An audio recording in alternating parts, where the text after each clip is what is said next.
Hi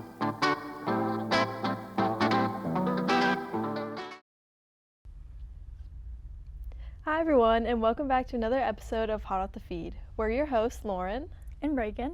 And today we have a bunch to discuss, so let's get right into it. First of all, Harry Styles' new album, Disco All the Time, Kiss Occasionally. Yes. We listened to the first single release, Aperture, in the car. Right. When it came out a couple weeks when ago. When it first came out. Yeah. And I feel like even whenever we listen to it, definitely not my top Harry Styles song. No. Honestly, not even in the top 10. Mm-mm. Controversial It's just take. like, I don't know what it was about it. Low-key in the car, I don't know. I just feel like I couldn't understand what he was saying. Could not understand what he was saying. Like, it had a good beat, but like that was it. It was like doom, doom, doom, doom, doom, doom. Right, but, like, right. Yeah, other than that, we listened to a couple of his new songs that came out last night at like 12 Midnight, o'clock. Yeah. I like the first one we listened to, American Girls? Girls? Yeah. I think so. That one was really good. Mm-hmm. I think that one's going to be like the most popular. One probably. of the most popular. There was a couple that were like the disco-y, like Aperture vibes. And then there was a couple slower ones. Yeah. I don't remember the names though. Me either. We didn't listen to it all, but. Yeah. I want to listen to it, like, I love listening to a new album in the car. Me too. All the way up. All the way up. Lyrics in hand. You're like reading it while you're driving down the street. That's how I want to listen to it. I like when a new album comes out, I like, especially when we were in the dorms and you weren't there, and I would put my AirPods in and it would just be pitch black in the room and I'd just be laying in my bed listening to it, and it just felt like such a vibe. But I also like the car a lot too. I like feeling the beats in the car. Yes. You feel them. Like that bass. Also, his Brits performance. It was so goofy. Yeah. Y'all, I love Harry. He's so goofy and awkward. But it was cute. I feel like in the past he hasn't really done like too much choreography, but the choreography was really good. Like he did it. He did his big one with it. And there was a clip on TikTok where whenever he was on the X Factor, is that what he old one? Yeah, I think so. When he first auditioned and stuff. And it was like him dancing with like probably Liam or something, and it matched like what he was doing. No, and I was like, no. Because I feel like at his concerts in the past, he's just kind of like dancing around stage and doing whatever, Right. not really like on beat choreography, like planned out stuff. So I mean, I like seeing him doing it, and Me especially it looked like the record players and all of the people were like spinning around him, and he was in the middle and stuff. Yes. I thought it was cool. I miss Harry's house though. I miss Harry. He's officially employed. Yes. Oh my gosh. All right, moving on. Sarah J. Maas on Call Her Daddy. If y'all do not know who this is a very big thing. Sarah J. Maas is a New York Times bestselling author. She has written a Court of Thorns and Roses series, Throne of Glass series, and Crescent City series. They're really big series. They kind of all go together. They have like 15, 20 books or something like that. And she has not written a book or released a book in 2 years. She dropped off the face of the planet. And especially with the A Court of Thorns and Roses series that I made you read, she hasn't released one of those in 5 years. It's been 5 years since. Has she been doing Crescent City instead of that? Yeah, she released 2 Crescent City books and then just stopped giving us ACOTAR books. And when was it? It was like sometime this week where Alex, the host of Call Her Daddy, which I don't really watch Call Her Daddy that much, like I just don't watch that podcast, but she posted like a teaser for her next person that would come on the podcast, and it was like, oh, who are we going to interview this week or something? And she's standing in front of her bookshelf, and she walks off, and Sarah J. Maas's books are there. And I'm like, no Everyone way. in the comments clocked it, too. Right, and the caption said, who's booked next? And I was like, if it's not her, like, come on. What else would it be, obviously? So this is her first, like, she's never been on a podcast before. She doesn't really, like, she doesn't show her personal life. And in this podcast, you get into her personal life and all of her books. If you haven't read the series, I don't recommend watching it because it spoils all the series. But for the people that have read them, it is so I am actually obsessed. Just learning about how she connects with her books and all that was so much fun. Because I know, how did you like Court of Thorns and Roses series? I thought it was good. I've never read anything like that before. I feel like the only thing that I can make it similar to is like kind of Harry Potter, but not even really, just in the fantasy realm. Right. I thought it was good. Sometimes it got a little off track whenever they would switch character POVs. Okay, yeah. Like in the last 2 books when they switched to the sister, and but overall I thought it was good. It kept me. Usually, like, I'll start something and then not really finish it because I'll just get disinterested, but, like, I actually finished that. So, yeah, I mean, it was good. I like the part of the podcast when she talked about when she was in college. Yes. And she wanted to be a writer, but then obviously, like, it's hard to get a book deal and, like, all that stuff. So it was interesting to hear about, like, her process. And she went to master's school just so she could get further in her publishing and further in her writing. And because she didn't know, like, she was talking about how it came time to, like, graduate college, and her parents were like, so what are you gonna do? Like, what are you actually gonna do? Like, writing, that's not really gonna, and she's like, no, I have a creative writing degree. Like, obviously creative writing is more short stories than poetry, and she hated poetry, but she's like, it helped me a little bit, but other than that, like, I'm gonna go and use this and write a book. And because she grew up with, on the Upper West Side, New York, lawyer, judge, parents, like, going from your parents doing that to being a writer, she was talking about how it's like, that's kind of off script, and it was hard, and because she started writing when she was 15 years old, and she's actually, one thing, sorry, this is also off topic, but one thing that she said was in middle school she stopped reading because it wasn't cool, and she was like, I'm not gonna read because other people think that it's weird or whatever. And then she was like, okay, when she got to high school, she was like, that's dumb. Like, I don't like reading these English books in English class, like Catcher in the Rye or whatever, but I love reading, Lord of the Rings. So she was like, I need to, like, give this to other people as well, because she likes writing, she likes reading. And she said they were talking about how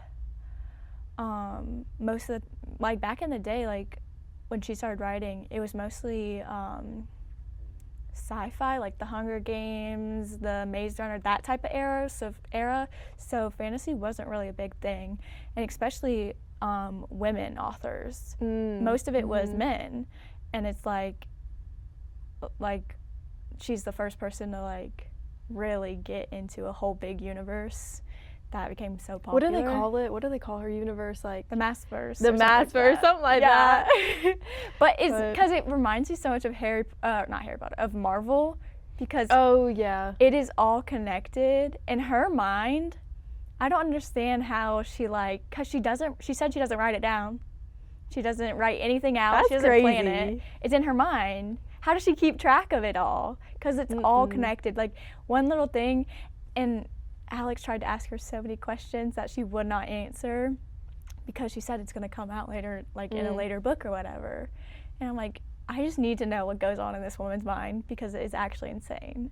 I wonder if they'll ever make, like, a TV show, like, with the Hunger Games and stuff. I wonder if she's planning that. Okay, this is what, in the podcast, she talked about it because I remember a couple years, probably 2 years ago now, she posted a post on Instagram where it was a script for ACOTAR. And it was the person, Dan something, I cannot remember his name, the producer of, like, Outlander. And he was, like, gonna produce it. And then she was talking about in the podcast how that it is not in the works anymore. Because she had to fight really hard to get the rights back to it. And she said, like, these are my books and I want every say in it. I don't want to change something just for demographic or for budget cuts or whatever. Like, I want to do it how I wrote it. Like, this is my art. I want my art to be displayed in a certain way. Right. So she I feel said, the same way. Yeah, and she was like, I haven't found any cast that perfectly fit it, and I'm not gonna produce this until You find the right people. The right people to play these characters. Yeah, I feel the same way. Yeah, like, especially because it's so big, even though it's like only books right now, it is huge. Oh yeah, it is tops. Like, if you, TikTok really took it off, but if you go into the Barnes and Noble and stuff, like, you're gonna see her books on the front table. And if, like, anytime someone's like, what do you recommend or whatever, and I recommend that, they're like, oh yeah, I've heard of that. Because it's just so, like, because like I said, it's one of the first, like, fantasy series to come out by a woman that's, like, changed that whole genre. I feel like it really blowed up because of TikTok. Oh, 100. Book Talk? Book Talk, That's, really? yeah. Is that, do you know what started Book Talk? Was it that? Because I feel like that was one of the first things that I saw on Book Talk. That's one of the first things I saw as well. And that's so I didn't read, like, very much until that. Like, I was just reading random stuff or whatever, but TikTok started popping up with, like, all this, and that's one of the first series I read besides the selection series, but that's another story. That's one of the first series I read, and because I would see, like, all the fan casts or all the, like, what do you call it, edits and all that. Oh, yeah. And I was like, this looks good, let me read it, and then I just deep dived got into the whole thing. Got into it. But I recommend 100%. Yeah. I need you to read the next 2 series. So I read all of, like, the original ACOTAR, and then obviously she's coming out with a new one that she just said, but I haven't read any of her off series yet, or Crescent City and Throne of Glass is her first series. Well, actually, her first series is Catwoman. Don't know what that is. No. Don't recommend that one, but it's okay. All right, so moving on, there are rumors of Zendaya and Tom Holland's wedding. Y'all, I've been waiting on this day. This is my Roman Empire. This is it, bro. Since Spider-Man Homecoming, I've been waiting on this. They worked together on so many projects, and I did not see them, like, falling in love and stuff. But then they got together, and I was like, this is the cutest thing ever. Yeah, and they always talk about, so, like, on Last Spider-Man with, like, Tobey Maguire, or what was the other one? I lost his name. Andrew Garfield. They both dated their MJ and Gwen. Gwen's, yeah. But it never worked out for either of them, so then it's like third time might be a charm. And I hope it is. I hope it is. Yeah, I don't ever see them, like, I know these people personally. I don't ever see them getting a divorce or anything like that. If they're, because, I don't know, like, I wish we would have saw the wedding so bad. Or at least the looks. It was spilled by her stylist, La Roche, who came out and said on an interview, I think it was like the other day. It was Is that the Brits Awards? It was some award that just happened, and said that y'all missed the wedding. Y'all missed it. It already happened. Okay, well, can you give us more than just that? Yes. And so now we're seeing pictures of them that are possibly AI. Like, we don't even know. Yeah. And they're both so private in their lives, which is good for them. That's probably why they've lasted so long, is because they're so private. Yeah, definitely. For sure. But yeah, I really hope it's true. And if they have babies, we're never seeing them. We're never seeing them. They're going to be the cutest babies ever. Yes. And whenever they grow up, they're going to be beautiful. And I'm excited for them. 100%. All right, next topic is The Traitors, Season 4. It just ended. The U.S. There's a UK Traitors, but we're specifically talking about U.S. Okay. The reason I started watching it is because I watched Season 6 of Love Island, and that starred Rob Rouch, whatever his last name is. Rouch. Something like that. Rob, whatever. And he was on the new episode, or the new season of The Traitors. And I thought he is going to be the perfect liar. Because based on Love Island, like, he is going to be 100. Like, if he doesn't win it all, then what else, you know? So I saw that, and I kept seeing edits about it. I wasn't gonna I didn't watch it like when it released every week. I binged it, and then waited for the finale to come out and the reunion. So Raegan told me to watch this. Made her watch it. She made me watch it. I'm only on the second episode right now because they're like an hour long. Right. And also, not to account for ads. The ads are really annoying, but it makes it so much Hulu longer. Ads? Hulu ads are the worst thing ever. Moving on. But so I watched the first 2 episodes, and I didn't really know what I was getting into. She just kind of told me to watch it, and I was like, okay, whatever. She told me it was like a Mafia for celebrities. Yes. And so I didn't really know. It was like a whole castle thing. Yes. Who's the host? What is Alan Cummings. Alan? Yeah, he's very like in character. Is that his last name? Did I just I make know that it's up? Alan. I don't know. Also, I sent you edit. He's in Spy Kids.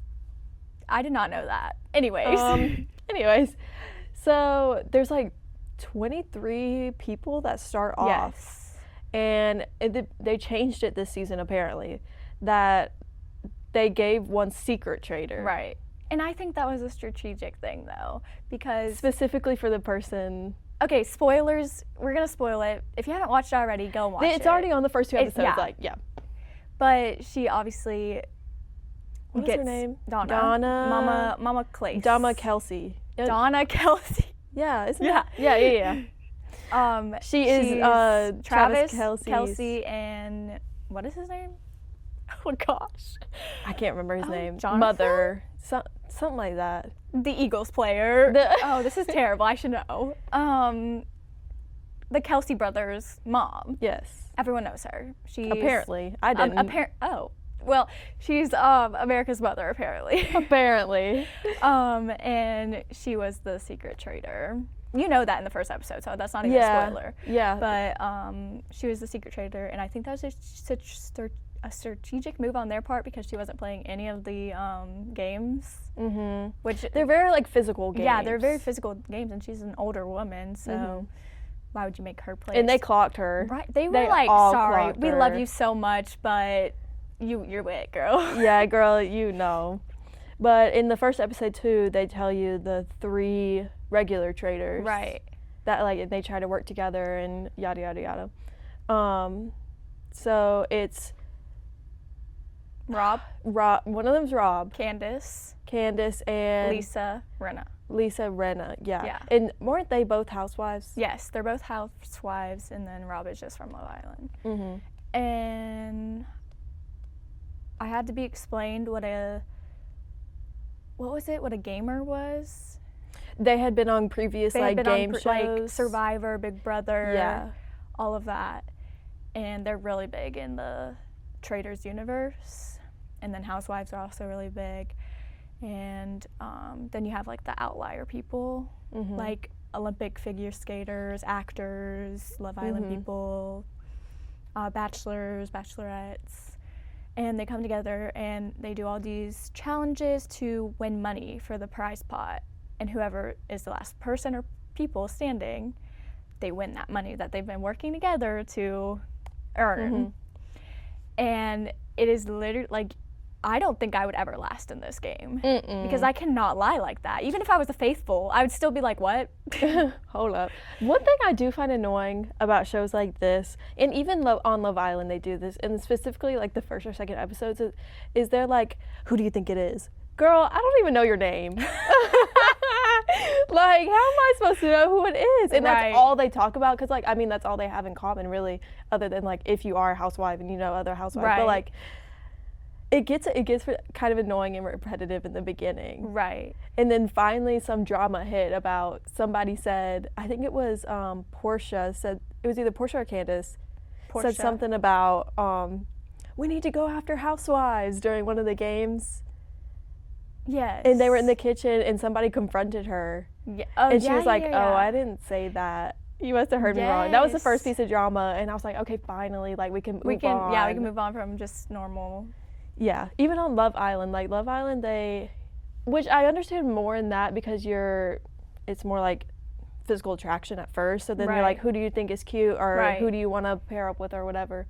But like in this, I was getting a little annoyed. I was like, y'all, come on. Yeah. But anyway, that's just me. That's just you. So one thing that I was scrolling on TikTok. What? And it's on Peacock, right? Yes. A Peacock TikTok came up. And it just had a regular video. I look at the caption, so-and-so has won Traitors. No! Yeah, I was so mad. Lauren! Yes. That's the worst. Yes. And you know I love looking up spoilers. didn't even look up Traitors or nothing. Dang, why would just they came do up. that? And I they mean, put it it has right been in the out for a caption. while. You're a little behind, but still. My bad. But Dang. they're at and everything. I won't say who it is, but they deserved it. I cannot wait for you to finish it because it is the most insane thing ever. I'm excited. And they now are, I gotta finish it. Yes, you have to finish it. They are a good liar, and it's scary. And then the other person at the end says, "No, I can't say that." Then they give it away. I think I know what you're talking about. So and so can never have a boyfriend or girlfriend ever again. Yeah. Yeah, it's crazy. All right, on another topic of TV shows that I have made you watch, The Rookie. This show has been out for a really long time. Yeah, it's been out since like 2019 or something like that. It's I guess a newer. It's not like NCIS or anything like that, but it's a newer show, and they just finished airing. Actually, I don't know if it's finished airing yet, but they just finished they're putting out season 8 right now. I'm on season 7 because my problem is I just love binging shows. I just love it so much, and I binged the whole thing until season 7, and it's so good. I just have to let it. I don't want it to end. I just have to let it keep riding out one a day now instead of 20. So Raegan also made me watch the show. And it's one of those shows that you kind of see clips on TikTok. And right, that's what made they're me always watch good it. clips, and you always stay and watch them. But then it's okay, whatever. But so it's about it's specifically one rookie, but it's kind of all of them. Yeah, all of their the whole stories. class of rookies. There's 3 rookies. One's older. He's the first 40-year-old cop, and everyone hates on him because he's doing it so late in life and all that. And they all have training officers, and so they all go to work together and stuff. And we also get to see in their personal lives a little bit. They do a good job of mixing their personal lives and career stuff, which I do feel it mixes a lot because people date inside the job or whatever, which don't know how that's allowed. Right, that's what I was saying, even though that's not really allowed. But whatever. I guess because it gets later in the show, if they're not their superior officer or whatever, it's it kind of works that way. But yeah. But the only other cop show that I've ever watched is NCIS, and I feel this is very different from NCIS in the way that it's shot. Which also I feel with cop shows, sometimes it can be unrealistic because if there's a firefighter show, there's not fire happening every day in real life. There's not a tragedy every day, but I feel because it's set in LA, there's always something going on. When I watch this, I'm okay, is this happening in Aiken, South Carolina? Is this happening in Lexington, South Carolina? No way. No. There's no way. No, there's not, yeah. Is this even happening in LA? Who knows at this Probably point? not, but at the same time, they do a good job of making it believable. Yeah, they do. They really do. I've never watched a cop show before. This is my first. My sister was you have to watch it. It's so good. She watched it when it first came out in 2019. And oh, really? Yeah, she's an OG. She's an OG. And she was season 8's coming out. You have to watch it. And I'm you know what? Let me just give it a go. First episode, hooked. Hooked. Everyone needs to watch this show. It's so good. It's one of my top favorites. Just because of how the character development and the character just the plots around it. And then the action is really good. I love action, so the action's really good too, and believable. I wasn't expecting it to be kind of as gruesome realistic that it is. Yeah. Whenever somebody gets shot, it's oh. Yeah, you can see. Or something happens where you weren't expecting it, or twists and turns or whatever, and you're oh. Yeah. Ooh, that was a lot. And there's sometimes when I'm on the edge of my seat and I'm kicking my feet, or I'm oh my gosh, how is it grabs you and pulls you in so well. It really does. I would recommend it to everybody. Yeah. Yeah. And I'm on season 2, and there's already so much that's happened. There's so much that happens in one episode. Yes.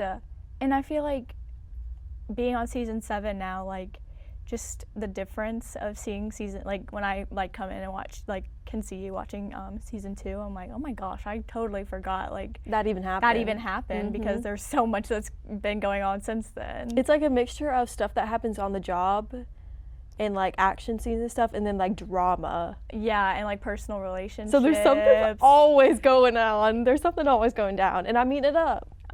Eating it up every time. I'm eating it up.